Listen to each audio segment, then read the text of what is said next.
Quero dizer que é um prazer mais uma vez poder estar aqui para compartilhar com vocês sobre a palavra de Deus. Da primeira vez que aqui estive, como a irmã falou, eu falei sobre o tamanho da fé, eu falei sobre o que é uma fé grandiosa. E de certa forma a mensagem que eu vos trago hoje, ela tem um pouco a ver com esse assunto também. O título da mensagem de hoje, acho que dá para ver, né? Escolher ou não escolher, eis a questão. Lógico que aqui é uma brincadeira que eu fiz, né? Tirei isso de Shakespeare, mas tem tudo a ver com o que nós estudamos durante a semana da lição e tem tudo a ver com o que os hinos cantados aqui todos trouxeram como mensagem. Vocês vão entender um pouquinho melhor sobre isso, tá bom?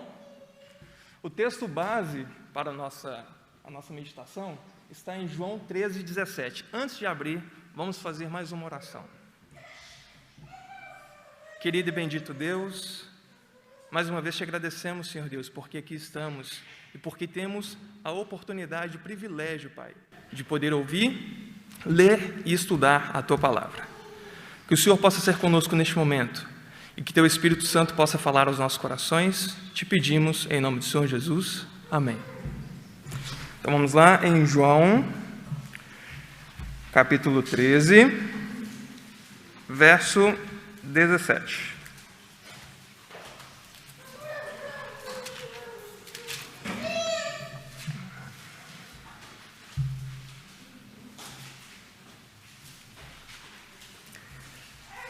E ali, Jesus traz uma declaração. Se sabeis essas coisas, bem-aventurados sois se as fizerdes. O que Jesus quis dizer com isso? Antes de entrar propriamente no texto-chave, eu quero trazer algumas reflexões para vocês. O título da mensagem eu coloquei como escolher, né, fazer, na verdade, só que eu quero focar, na verdade, na palavra escolher. Fazer faz parte, mas eu quero focar no escolher. Já pararam para pensar em quantas escolhas nós temos de fazer durante a nossa vida? Já pararam para pensar em quantas escolhas nós temos de fazer do momento em que nós acordamos até a hora que vamos nos deitar novamente? Assim que se acorda, assim que se abre os olhos, existe uma série de escolhas que nós podemos fazer. Várias. E são escolhas boas ou ruins, não importa. Eu coloquei ali, né? Fazer ou não fazer, ou escolher ou não escolher. Na verdade, o fato é que não existe não escolher. O fato de escolher não fazer algo, ou deixar de fazer uma coisa, ou se omitir em algo, já é uma escolha. Independentemente se rico, pobre, cristão, não cristão, natural, estrangeiro, homem, mulher, todos nós temos que fazer escolhas. É algo que faz parte da vida de todo mundo. Isso é fantástico, porque Deus nos dotou com o privilégio de poder escolher. Olha só que magnífico isso. Como Deus é um Deus tão amoroso, de nos dar o poder da escolha. Tem aquelas escolhas que nós fazemos, né, que às vezes não são tão boas assim, que um tempo depois nós pensamos, nossa, por que eu fiz isso, né? Por que eu escolhi isso? Outras já nos trazem boas lembranças. Graças a Deus eu escolhi fazer isso. Outras acabam refletindo na vida de outras pessoas, não propriamente na nossa. Porque eu escolhi fazer isso, tal coisa aconteceu, ou tal coisa foi assim com certa pessoa. Inúmeras vezes. Então, fazendo só um paralelo aqui, a questão das escolhas, elas são fundamentais, porque a depender da escolha que nós fizermos, nós impactamos não somente na nossa vida, mas também na vida das pessoas que nos rodeiam. A escolha é algo magnífico, é fantástico. O único período na nossa vida em que nós não temos muita escolha é do momento onde nascemos até a hora que começamos a ter uma certa consciência, né, uma certa personalidade, que aí quem decide por nós são os pais. Mas fora isso, a partir do momento em que começou a entender o conceito de vida, e de começar a viver, e de duplicação, e modelar aos nossos pais, às pessoas que nos rodeiam, aí já começam a ter as escolhas. A escolha é fantástica, mas neste momento eu quero pedir que nós seguremos um pouquinho essa informação, nós vamos voltar nesse tema, mas eu quero trazer um contraponto para uma outra situação, que acaba que influencia também nas nossas escolhas. Eu sei que já é um tema que está muito batido, que já é muito falado, e que todo mundo aqui certamente já ouviu falar sobre isso em algum momento, mas nós vivemos num mundo muito acelerado. O mundo passou por diversas mudanças. O nosso mundo está cada vez mais rápido. E a maioria dessas mudanças, elas aconteceram com o sentido de querer melhorar e facilitar a nossa vida.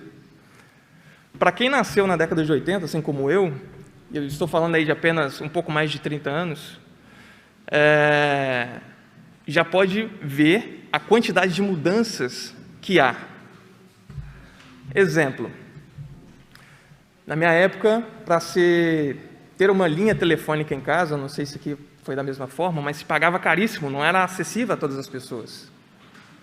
Algum pouco tempo depois, as pessoas já tinham linha telefônica em casa. Algum tempo depois, já tinha linha telefônica na rua, onde nós poderíamos fazer ligações através de fichas e moedas. Olha só que legal. Aí as pessoas tiveram acesso a isso em casa também. Hoje em dia nós carregamos isso no bolso, em apenas um pouco mais de 30 anos. Eu mencionei apenas o telefone, o telemóvel, uma ligação. Imagina na época em que o telefone foi lançado, as ligações, para quem trabalhava como telefonista. Batia no peito com orgulho, né? Trabalho com tecnologia, com o que é mais moderno. Hoje é uma profissão que já nem existe. Mudanças acontecem o tempo todo. E como eu falei, a maioria delas é com o intuito de melhorar a nossa vida. Imagina só, para os mais antigos, quando surgiu o fogão, quando surgiu a geladeira, micro-ondas, todas essas tecnologias que facilitam a nossa vida. Mas a bem verdade é que essas tecnologias estão nos tornando cada vez mais preguiçosos.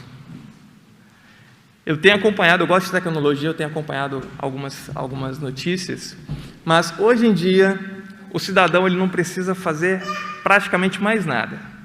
Com um simples comando da voz dele, ele pode acender ou apagar a luz, ligar a TV, desligar, mudar de canal. O frigorífico mostra para ele o que falta para comprar. Os fogões hoje são feitos, trabalham com energia elétrica, olha só, que coisa fantástica. Existem máquinas para fazer até limpeza doméstica. Varre, aspira, passa o pano. A gente já não tem que fazer mais nada. Isso, será que é um avanço ou será que é um atraso? Inclusive, esse aparelhinho aqui, o telemóvel, já não devia se chamar telemóvel, porque uma das funções que deveriam ser principais, que é se fazer ligações, é uma das que a gente menos usa hoje em dia. Vocês sabiam que esse simples aparelho, ele tem uma capacidade de processamento inúmeras vezes maior do que o computador que foi usado para levar o homem à Lua a primeira vez? Inúmeras vezes. E nós temos isso bem aqui. Uma outra tecnologia recente que me deixou espantado. Quem aqui já teve que usar aparelhos nos dentes? Alguém? 1, 2, 3, 4. Legal. Minha esposa, ela teve que usar também. E ela ficou durante um pouco mais de 2 anos com aqueles aparelhos, e tinha que ir ao dentista para apertar, trocar borracha. Quem passou por isso sabe do que eu estou falando. Todo aquele incômodo. 2 anos e alguns meses para poder corrigir os dentes. Na nossa última ida ao dentista, nós ficamos sabendo de uma alternativa, que é não sei quem já viu aí, mas um aparelho invisível. Você coloca na boca, quase não se nota que há um aparelho, mas o fantástico é que em apenas 3, 4 meses você já tem o resultado esperado. E detalhe, não precisa voltar ao dentista todos os meses para fazer apertos e acertos. Você leva para casa os moldes e com aquilo você já tem o resultado esperado. Minha esposa está fazendo o tratamento. E eu vi, dentro de casa, como essa tecnologia funciona. É fantástico. Eu falei sobre poder de processamento, né, que tem aqui nos nossos telemóveis. Processador é uma peça fundamental na tecnologia hoje, nas coisas que usamos. Eu mencionei os frigoríficos, os robôs de limpeza, enfim, tudo mais. E ela é uma das principais peças que há nos computadores. Resumidamente, o processador ele tem a função de processar a informação e tomar a escolha daquilo que é necessário para aquele momento.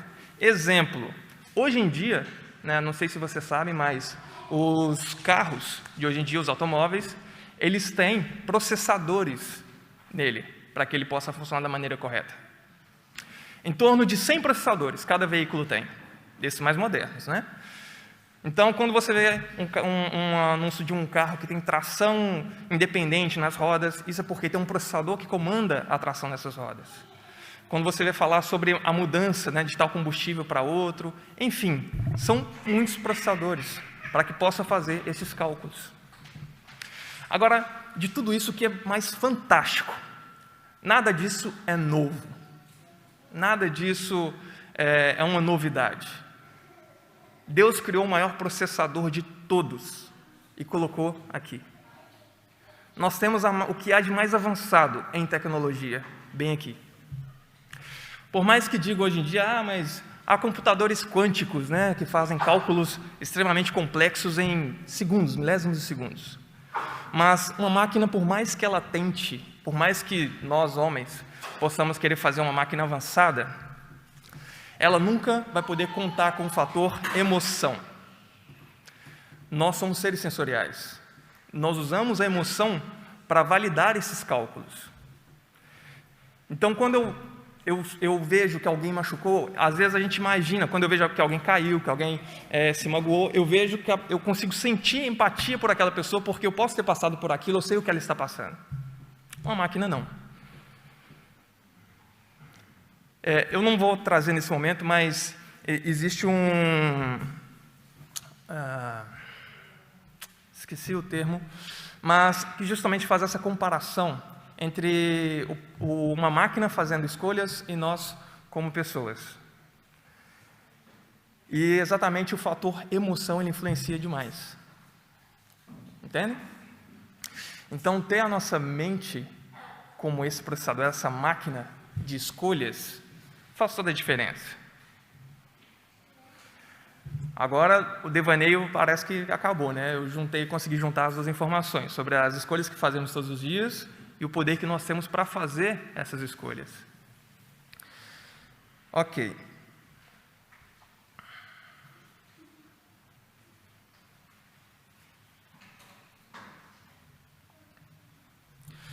E o tema escolhas é um tema tão sério, mas tão sério, que o próprio Jesus gastou tempo falando sobre isso. Se nós buscarmos lá nas bem-aventuranças, ela propriamente não fala de ser bem-aventurado, ela fala de escolher, de fazer ou não fazer. A bem-aventurança, ou seja, o ser feliz, é apenas uma consequência. Vocês entendem? É o fazer ou não fazer que faz a diferença. Se fizer, bem-aventurado será, ou feliz será. Provavelmente todo mundo que está aqui, e até as pessoas que nos assistem, nós temos noção daquilo que é bom, daquilo que é ruim, daquilo que é certo, daquilo que é errado. Mesmo que a gente não tenha estudado isso numa classe bíblica, mesmo que a gente não tenha tido estudos sobre isso, mesmo que nós não tenhamos visto Jesus a falar sobre isso, que falou isso com maestria, mas nós nascemos com essa consciência, essa empatia, essa coisa de saber o que é certo e o que é errado. Haja visto as crianças, que quando cometem alguma coisa errada, ela sabe que cometeu alguma coisa que foi errado e ela age de forma diferente. Então, nós temos que usar essa capacidade de processamento que nós temos como algo benéfico para nós. E isso é natural nosso. Nós sempre usamos isso. Porém, falta consciência para saber canalizar toda essa capacidade que nós temos. Veja bem, antes de aprendermos os conceitos de matemática e física, provavelmente, o simples ato de atravessar uma rua, você já consegue aplicar perfeitamente todos esses conceitos. Precisa atravessar a rua na passadeira. Olho para um lado, não vem carro, olho para o outro, não vem carro. Posso atravessar tranquilamente. Agora vou atravessar, olho para um lado, vem um automóvel. O seu cérebro, ele já começa a calcular a velocidade, a massa, a distância, com o seu peso, a sua velocidade. De forma indireta, nós já conseguimos fazer isso. Esse é um dos presentes tão grandiosos que Deus nos deu. Então, se sabemos aquilo que é bom, aquilo que é certo, aquilo que é errado, a pergunta é: por que não fazemos? Quais as escolhas que nós temos feito todos os dias? Tem um conceito muito legal, muito interessante, na verdade, que é muito usado, inclusive, no meio cristão, que é o primeiro amor. O primeiro amor a gente usa quando a gente conhece a palavra, né? Quando alguém nos apresenta aquela verdade maravilhosa e aquilo arde em nosso coração, a gente tem vontade de falar com as pessoas. Às vezes nós somos até um pouco muito espalhafatosos e quer enfiar a verdade garganta abaixo das pessoas. Não façam isso, tá, gente? Mas essa vontade que nós temos, porque nós estamos com o coração a arder em chamas de amor, por ter aprendido aquilo. E durante esse período, nós nos propomos a fazer muitas coisas.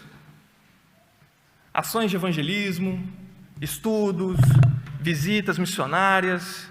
Nós fazemos inúmeras coisas. Isso é bom. O apóstolo Paulo fala que a fé sem obras é morta. Isso é muito bom.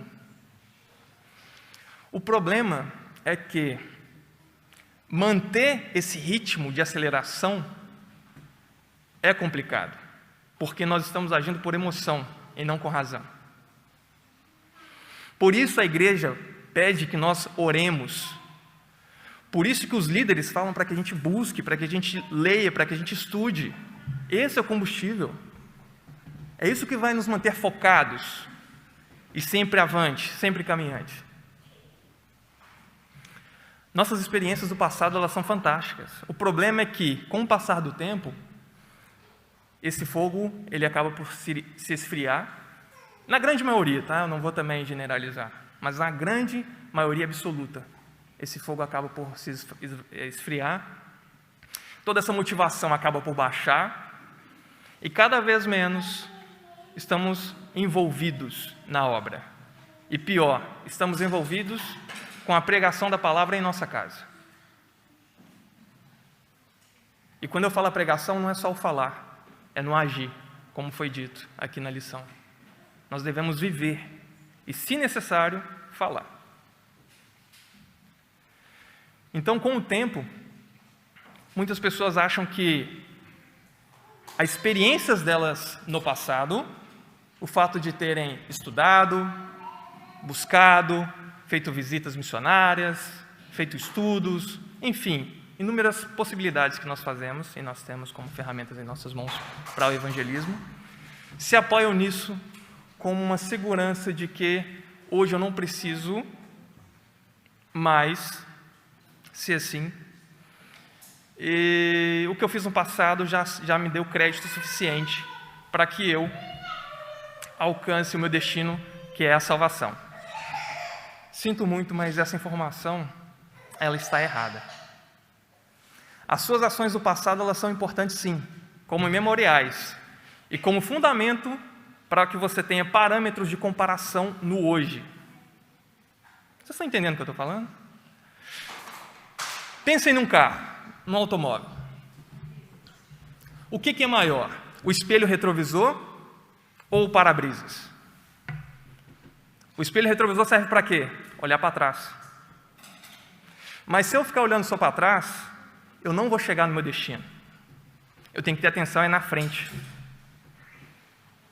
O passado é importante, mas as minhas decisões do agora, do hoje, é que vão determinar se eu vou chegar ao meu destino, que é a salvação. Vocês entendem? O quão isso é sério? E só para fundamentar ainda mais o que eu estou a dizer, quando Jesus encontrava pessoas e que ele fazia ali os milagres, o que ele falava com a pessoa? Seus pecados estão perdoados, vai e não peques mais. Quer dizer que vai e tome boas escolhas. Vai e pare de errar. Ele também falou do agora. É verdade que vivemos um período bem complicado, como nós dissemos. A vida está muito rápida, as coisas estão acontecendo cada vez mais rápido, e aí há uma confusão enorme sobre informações daquilo que é, daquilo que não é, e nós estamos gastando energia demais, poder de processamento demais, com aquilo que não vai nos levar ao nosso destino celestial. Teoria de conspiração, se não é o anticristo. Mas e sua vida, de que adianta? E se ele for o anticristo? As suas atitudes, quem você é hoje, o seu caráter, que é a sua licença, né, de entrada, uma vez que você foi batizado, uma vez que você aceitou Jesus como Salvador. O seu caráter, ele não muda, é ele que você vai levar para o céu. O seu caráter te habilita a entrar no céu hoje?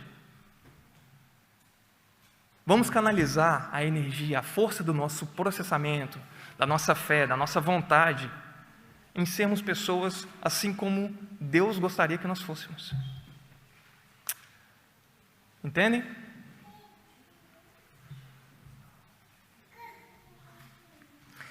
Então, se sabemos, e eu volto a falar, se sabemos o que precisa ser feito, por que não fazemos?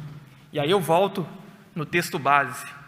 Tá bom que é só um trechinho que eu peguei, mas ele diz tudo sobre aquilo que precisamos pensar. João 13:17. Se sabeis essas coisas, bem-aventurados sois se a fizerdes. Nós conhecemos os mandamentos, nós conhecemos as ordenanças, nós conhecemos a forma como devemos proceder com o próximo, nós sabemos que o fundamento da lei é o amor. E por que a gente não faz? Por que viver levianamente? Porque isso não me faz feliz. Eu discordo mais uma vez, com toda a convicção do meu coração. Não confunda estar alegre com ser feliz. A alegria é momentânea, ela passa. Ser feliz já é outra coisa. Na minha casa é impossível. Será que é impossível? Será que as suas escolhas tornaram essa situação impossível para você? Porque, na verdade, da sua perspectiva, pode ser impossível. O que nós esperamos? Então, eu quero deixar aqui o meu convite aos irmãos, para que busquem a Deus cada vez mais. Pensem nas escolhas que têm feito e na que farão futuramente. Busquem como parâmetro o Senhor Jesus. Clamem ao Espírito Santo para que possam iluminá-los, para que tomem as melhores escolhas. E peçam a Deus para que possa protegê-los das escolhas ruins. Que Deus os abençoe e que o Senhor Deus possa fazer com que o Espírito Santo habite em cada um de nós.